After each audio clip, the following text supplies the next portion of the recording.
Good evening, cult members, and welcome to Pop Culture Cult. I'm Sean. I'm Janice. And welcome to our initial reaction, review, discussion, whatever, of Hawkeye, the newest MCU show from Disney+. We're going to do episodes 1 and 2. The first episode is called Never Meet Your Heroes. Appropriate. Episode 2 is called Hide and Seek. Also appropriate. Yep. And there's going to be spoiler discussion in here too. Yep. A little bit of caveat before we kind of get going. I read the beginning of the Matt Fraction series that this is kind of roughly based off of. And so a couple of the references I understood. I didn't continue on with the series because I had it on Cosmicology on my phone. And I'm just a physical media person, so I don't know the full run, but I know enough details of Tracksuit Mafia and Pizza Dog and all that kind of stuff. As soon as Pizza Dog showed up, he's like, Pizza Dog! And the other thing, too, is a lot of how we're going to discuss this is going to be from the MCU point of view. Again, back to we don't know the comic as well, so there might be something that happens in the comic that is referenced in the show, but it is going to be definitely something that we're definitely coming from the show MCU point of view. Right. We always have to put that caveat on here because as much as WandaVision, we love WandaVision and Loki and stuff like that, we just didn't know the comics. And so, right. Overall, this is exactly what I wanted. Yeah, I'm enjoying it so far. I think I had a smile on my face through most of it. Somebody said earlier today, the Shane Black Christmas kind of feel that Iron Man 3 is, and the kind of the comedy and kind of part that we haven't had yet on a more regular basis. Now we've had funny parts in like the Loki series and Falcon and Winter Soldier. I mean, I kind of expected that. It's Christmas. Yeah. You kind of don't expect that to be a real downer. Right. when it's Christmassy, Christmas themed. But yeah, I mean, it was definitely. It's the day before Thanksgiving, and for us in the here, States, yeah. And if you're not in the States, you don't have Thanksgiving, but it definitely puts you in the mood. The Rockefeller Center, and the giant Christmas tree, and all the shops, and you're like, oh, I want to go to New York for Christmas. Right. We've talked about it a couple of times about going to New York for Christmas, and it's definitely on our list of things to do. But it definitely puts a aesthetic on this show right off the bat. Right. Yeah. You have the aesthetic of Kate being kind of this devil may care kind of attitude towards the world kind of thing. You've got Clint trying to be the family person, the good family guy, because he's missed out on so many Christmases because of what happened with the blip and everything. And you have that aesthetic of New York City and that Norman Rockwell kind of feel of everything and stuff. Yeah. But then you have hints and triggers specifically for Clint that start with the musical. Yeah, yeah. The Rogers the Musical, and he specifically, like, I love his face. Jeremy Renner's face when he's watching the musical is just like, I mean, it's kind of right, but...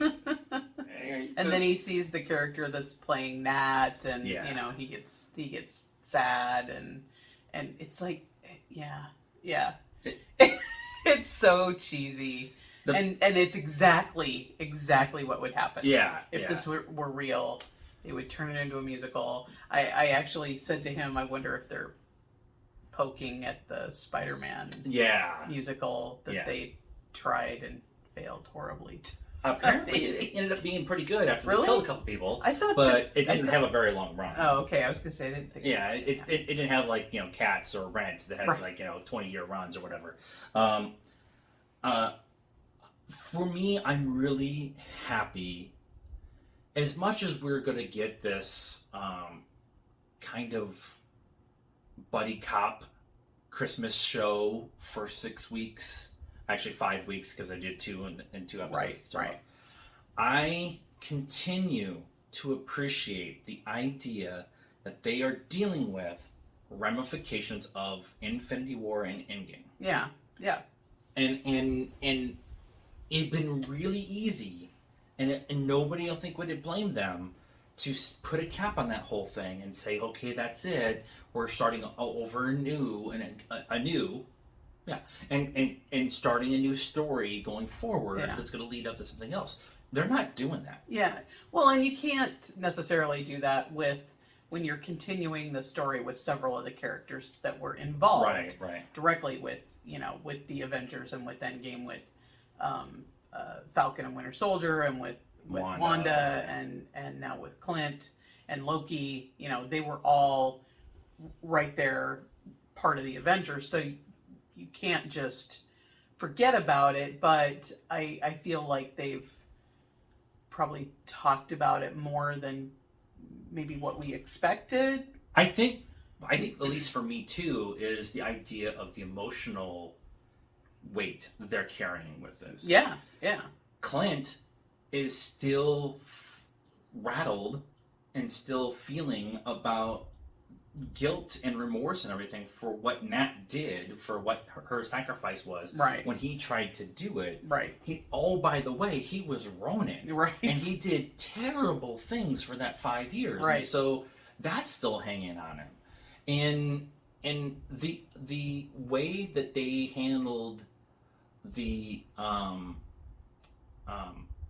apostatizing, the way they handled Iron Man and Far From Home, where his mural was everywhere. Yeah. And it had docs about what happened and everything. Yeah. And the kind of the tongue in cheek, but not really high school in memoriam kind of thing. Like that, that conversation is still out there, and how they are handling all of that, when some of those people that were directly involved in that are still here. How Peter is handling it, how Wanda handled it, the umbrella that that Sam had to deal with. I love that they're doing the emotional part of it, not just the story part of it, but the emotional part of course you're going to be scarred. Yeah.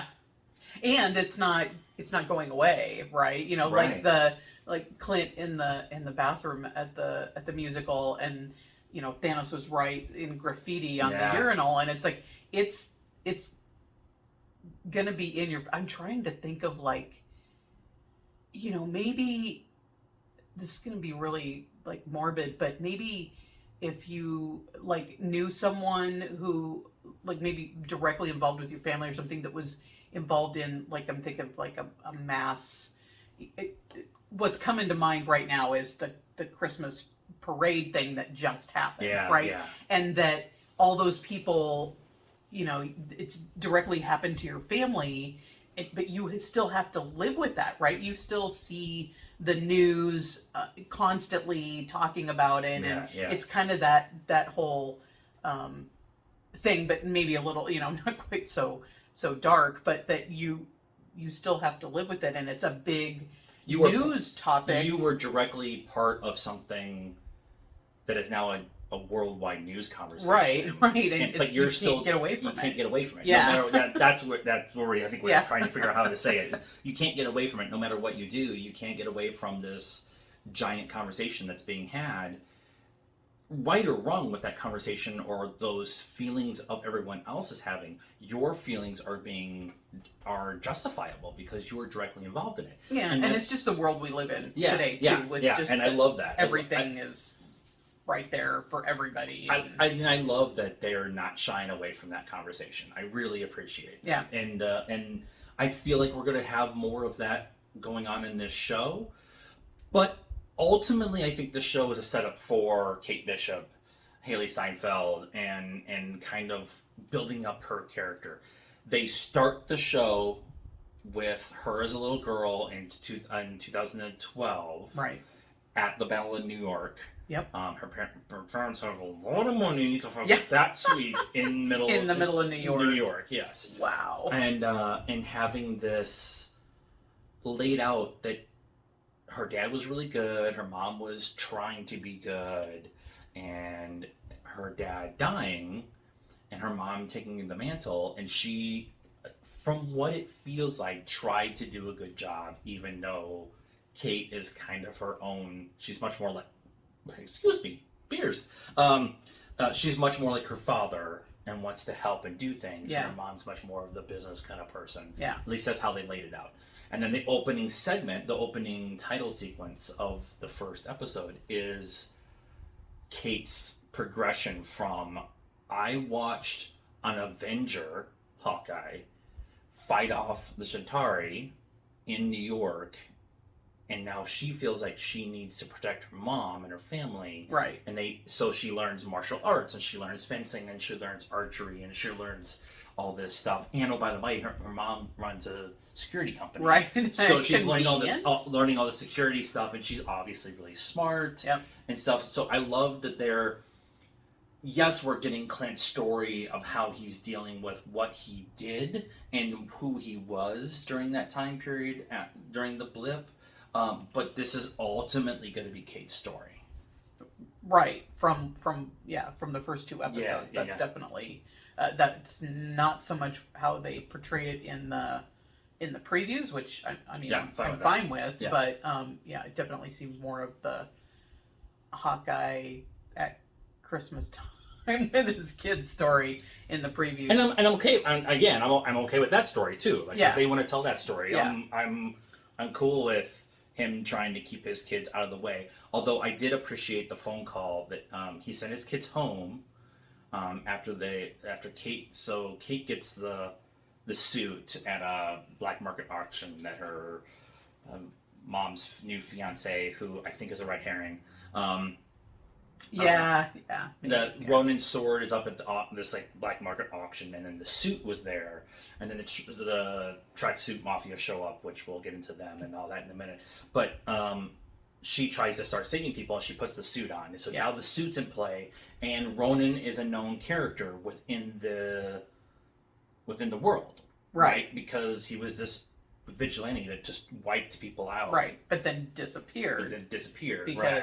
Because he was Hawkeye. Right. And so the anonymity, close enough.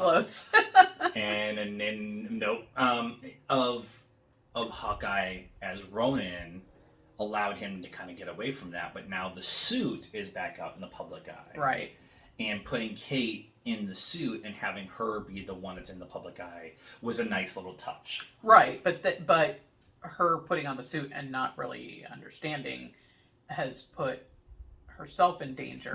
Yeah. And put herself and potentially her family, her mom, out there now known to people that, like the tracksuit mafia that aren't people that she wants to know about her. I appreciate too that he realized hey, I gotta go back to work. And his family understanding, hey, he's going to go back to work. Yeah. And I love the exchange between him and his daughter, who's played by one of the Russo kids. Yeah. I'm going to pull it up. Ava Russo, who's was like a fill-in, and now she's in her 17th freaking Marvel movie or whatever. But hey, when you're the director, put your kids in movies. I guess it worked for Kevin Smith. I'm not even mad. Harley's a really good actress, actually. But that conversation of he has to go back to what he was because there's this potential of what that suit means in the public eye. I like that he's taking that risk. Yeah. I also like that Kate has no clue. No clue. Because she... Well, nobody knows that Hawkeye was Ronin. Right. But specifically the Ronin character. She has no concept of what Ronin is. Right. And she lived through the blip. Yeah, but I feel like unless you were a bad guy, you didn't necessarily know. You're not going to know who or Ronin watch the is. news or whatever. Yeah, but I don't even... Well... They had mentioned it on the newscast that Ronin was back after 5 years of being gone, or 2 years after being gone, he was back, or they were back, or whatever.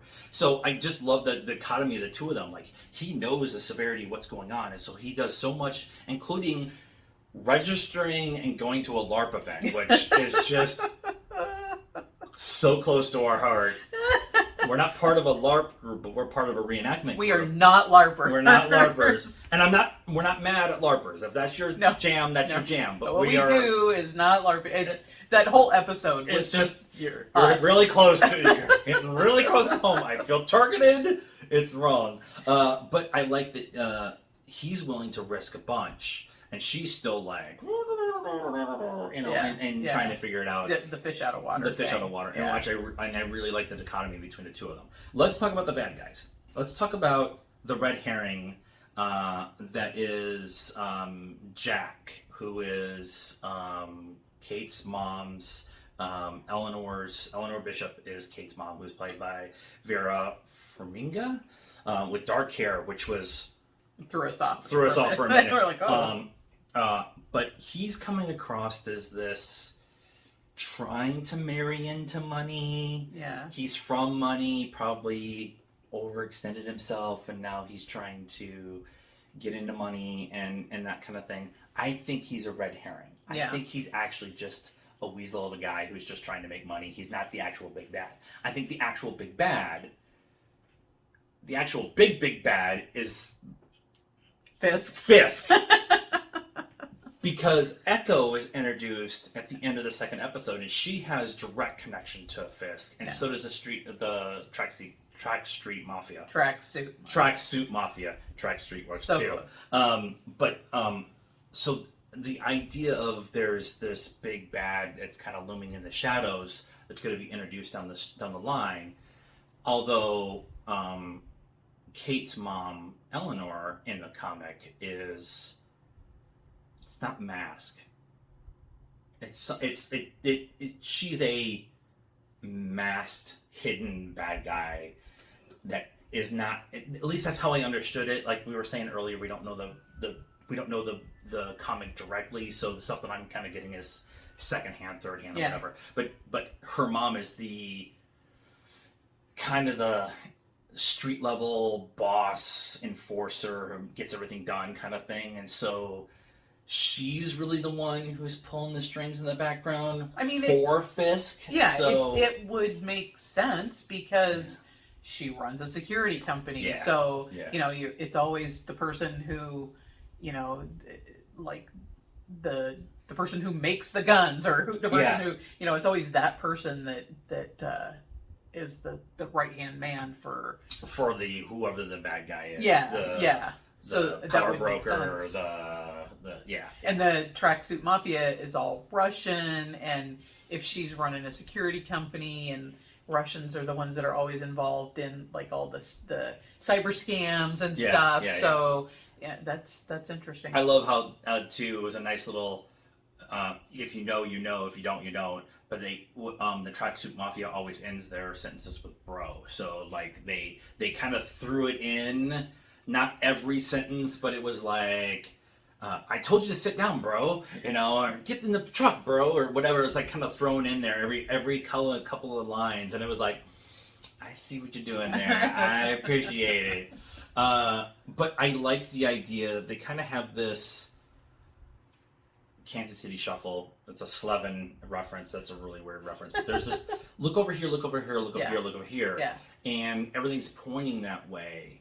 And the butterscotch candy was like a kind of a thing of like, hey, it was actually Jack who killed Armand, but he was his uncle. Why would he not have gotten the candies at the house at any point in time? Yeah. But it's just the way they laying it out. They're definitely making it feel like Jack, and then somewhere down the line it's going to be revealed it's Eleanor. That at least that's how I see it coming. And then it's going to come. Episode 5 is the Wednesday before Far From Home falls, and then episode 6 is the week after. And so there's some stuff that's being rumored around that now with No Way Home. The problem with No Way Home is that there's 706 different rumors out there of what's going on. Right. And so we're not going to know until we know. To figure out which 700 aren't correct and the 6 that are. But there's a lot of stuff that's being laid out where it's like, I personally I want the Netflix Marvel stuff to come back into the MCU. Yeah. It makes a lot of sense that they're doing a lot of the street level stuff with introducing Hawkeye in that whole series within New York. The idea of the multiverse, kind of bringing that in, like there's all this stuff, and so you have this idea of MCU is also doing a lot of street level kind of storytelling with Falcon and Winter Soldier and all of that, but also the cosmic stuff with Loki and the Eternals and stuff like that. So that kind of and then you get the whole mystical stuff with what Strange is doing and who he's working for and who he's under control of. Right. But the other part of this too is Vincent D'Onofrio was very public for a long time about wanting to be in the MCU as Fisk, and then he went dead silent. Yeah. Charlie Cox was very vocal about wanting to be Daredevil in the MCU, and then went dead silent. Yeah. And so it's like there's like some stuff there where it's like, yeah, if I put the red string together, it makes sense. Yeah, that they bring Fisk in on episode 5, and then Charlie Cox is the attorney or whatever for Peter, in Far From Home. Yeah. No Way Home. No Way Home. There's too many so homes. many homes. And then and then you could have them both together in the final episode. Yeah. Well, the final thing I'm going to talk about, at least with these 2 episodes, and then we'll be doing week to week as we go along and stuff like that. Each of the Marvel shows have been dealing with something, right? You've had the deal with grief with WandaVision. You had to deal with representation and racism in America with Falcon and Winter Soldier. You had self-love, the idea of like figuring yourself out and loving yourself before you love anybody else, kind of in Loki. And then they had ramifications of your actions and What If. So that's kind of how I've seen it. This is, at least as they're laying out, doesn't necessarily feel like anything right now with 2 episodes in.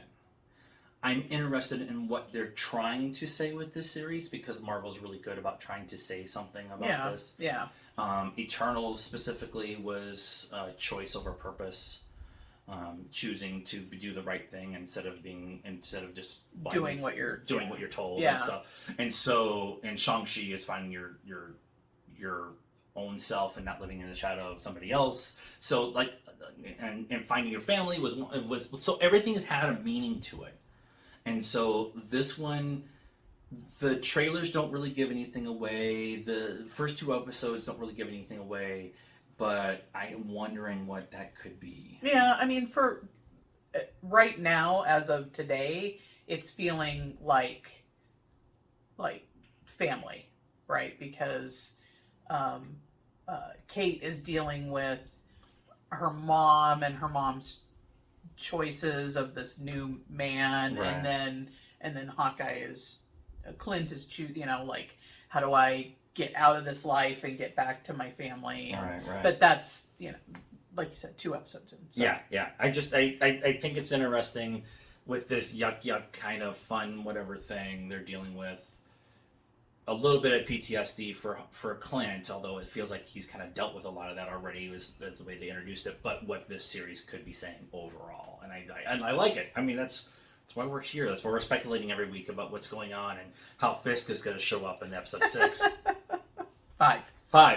Episode 5. Anything else of these 2 episodes? I'm sure we're missing some. Pizza Dog. No, I guess I really appreciated Kate's dynamic with her mom is not exactly what you would, you think that you expect the kind of at odds with each other, and for right now it seems like her mom does actually love her for right now. Right. And right. there is, they love each other and they don't rub each other completely the wrong way, which is sort of what you expect, for there to be that kind of dynamic. And I appreciate, it's just different than what you kind of expected it to be. A lot of times, when you have a show like this, the mom and the daughter are always at odds with each other. Right, especially when the father isn't there anymore. So then the daughter holds the mom responsible because the dad is dead or whatever, and mom is super, clingy or businessy her mom, you know, she runs this business. So she could just be not attentive at all and just running this business, but she does genuinely seem to love her and care about her, although, you know, does obviously throw some money at her, you know, here's your credit cards and I'm going to take them away and all this, but specifically the scene where that was pointed out to me was when Kate comes home from destroying the bell tower, the clock tower, bell tower, whatever, and her mom is obviously upset with her, right? But she's also a loving parent, right? And she's like, "We're going to have a longer talk about this. I'm taking your credit cards away. You're not not in trouble. Yeah. But I'm not going to sit here and yell at you because it's not going to. Like I'm upset, but I'm not going to get anything out of that. We have to have a grown up adult conversation about this. Right. And I appreciated that because a lot of times, when certain people write that, they always put that. Yeah. That kind of. Yeah. It would just be tension and really easy. Her mom shutting her down completely, and you know, I just don't understand you, and you know, where she even smirks, you know, and then when Kate and Jack do the duel, and her mom is smirking about how you know Kate's gonna hurt him, don't hurt him, you know, so she's like totally in her daughter's corner, which is just a different dynamic than what you expected. I like what I'm seeing there. So again, MCU giving us layers that we didn't know were there until we start talking about it. So overall, I think we really like the first 2 episodes, and I'm excited about what we're going to get. There's only 4 episodes left, and the way they've laid it out so far is it's one continuous story, right? And the way they ended it in the last one, Echo's going to be beating up some people, so I'm interested to see what that means. So here we go into Hawkeye. Let us know what you thought of our reaction, review, discussion, whatever it is that we do around here of the Hawkeye series, episodes 1 and 2. Let us know in the comments down below. Please be nice as a requirement around here. We try to be positive. We ask you to be positive in turn. Like this video, subscribe to the channel, hit the bell for notifications, and follow us on all the social media stuff, Facebook, Instagram, Twitter, and the TikToks. And until next time, cult members, good afternoon, good evening, and good night now.